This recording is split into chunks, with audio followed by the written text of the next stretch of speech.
And right before we started, you're kind of mentioning watching the news and up and coming discussions about the 1031 exchange. Can you Sure. maybe tell us about the forecasted of what's going to be happening moving forward, possibly? Sure. Yeah, possibly, right? I can't, if I had a crystal ball, I'd be a lot wealthier than I am. Um, Same. but yeah, so the Biden administration, so Joe Biden was recently elected in the US.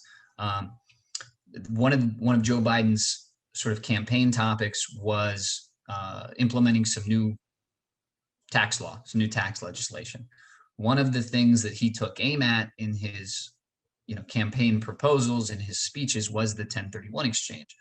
There's a segment of the population that views the 1031 exchange as a quote unquote loophole that the wealthy use to their advantage, that maybe the middle class or low income earners don't have access to.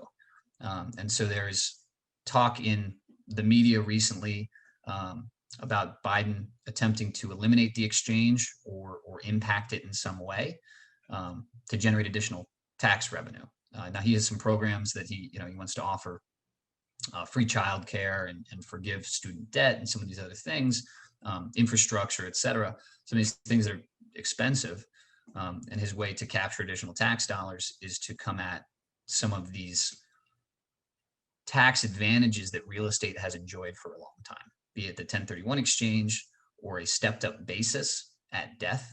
I'm not sure how it works in Canada, but in the US, if I own a property and it's highly appreciated and I pass away, my heirs inherit that property at fair market value at the time that they inherit. So if they inherit that property and sell it the next day, they owe no capital gains taxes because of that stepped up basis. So some of these things are sort of in the crosshairs of the Biden administration. Whether or not this legislation comes to pass is for smarter people than me to say. But it's certainly something that we are monitoring closely.